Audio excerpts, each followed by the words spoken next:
Welcome to the sixth week of Easter. It is Tuesday, May the 7th, 2024, and I'm Gloria, the host of the Manna at the Tap podcast. This podcast is dedicated to providing daily spiritual nourishment to feed us with manna, the heavenly food needed to feed our spiritual souls. The lectionary text for today is from Deuteronomy, the fifth and last book of the Torah, and we're at chapter 11, verses 1 to 17. This is just part one, and we'll continue with part two tomorrow. So this morning, I want to talk about the context of the book of Deuteronomy because it covers Israel's history of escaping from Egypt and slavery and making their way across the Red Sea into the wilderness, pausing here to reflect on their journey of where they have come from and what lay ahead. Moses, their leader, will receive from the Lord the commands and laws that will become the governance to guide the people into the land of Canaan, the home that God had given to Abraham and his descendants. God has been guarding it, keeping it secure for the people since Jacob had to leave and go down to Egypt during the great famine when Joseph, his son, was a ruler in Egypt. Joseph did not want to be buried in Egypt. Jacob did not want to be buried in Egypt. So Joseph arranged for him to be brought home to Canaan to be buried in the family plot with his grandparents, Sarah and Abraham, his parents, Rebekah and Isaac, and Leah.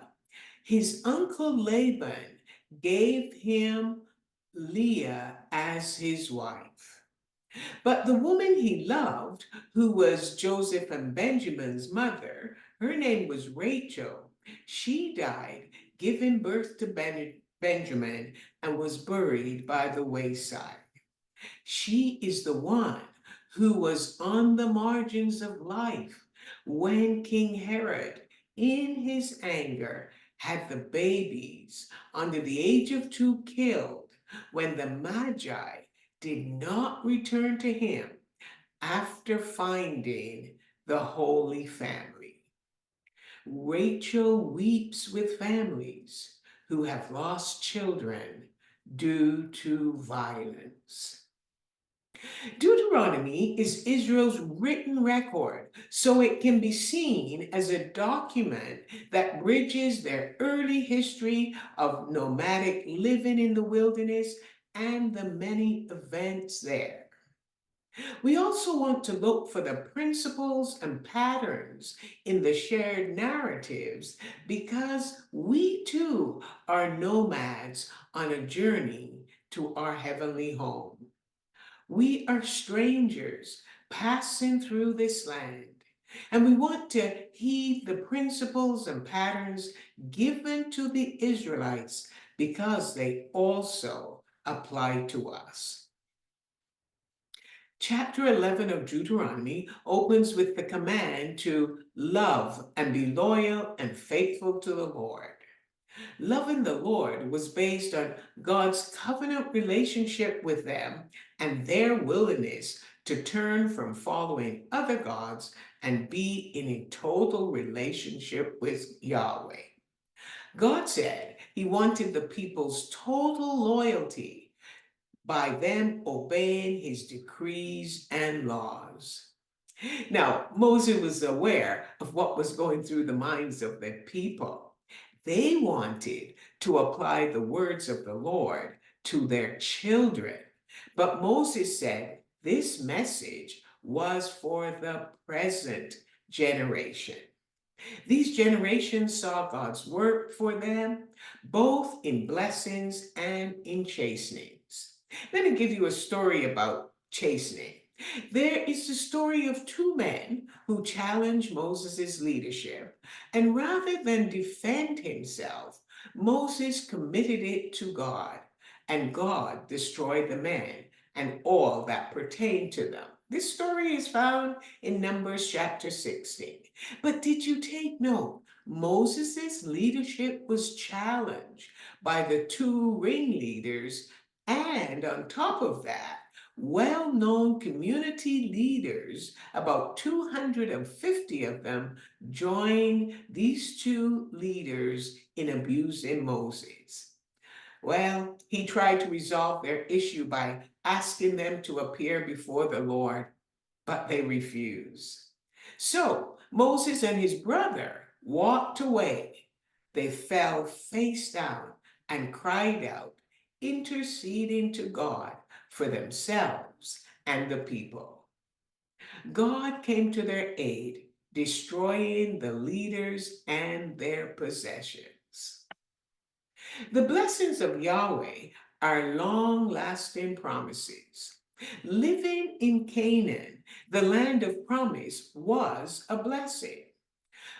Moses contrasted it with the land of Egypt. You see, Canaan was a land that was flowing with milk and honey. This is an expression describing the abundance of the land. It was prosperous. But what made the difference between the land of Canaan and Egypt was rain. The Egyptians had to water their land with an irrigation system after they sowed seeds. Little rain fell in Egypt because it was a desert that depended on the water from the Nile through human effort. Irrigation was artificial. But the Israelites were going into a land where their dependence was on God's continued blessings as He would bring the annual rainfall needed to grow the food. The danger ahead was that they could easily be deceived and enticed to turn away from God and worship other gods. The Israelites always found themselves in trouble when they turned from God.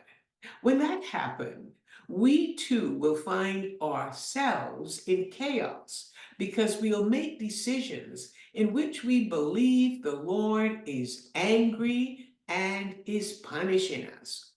All that goes wrong, we will attribute against God. Next thing we know, we will turn our backs on God, forgetting everything He's already done for us. So, I suggest that you be aware of and take heed of these principles and patterns in your own life. When you find you are in chaos, this is the time to return to God. He's ready and willing to welcome you back into relationship. Tomorrow, we'll continue with Deuteronomy 11, verses 18 to 21.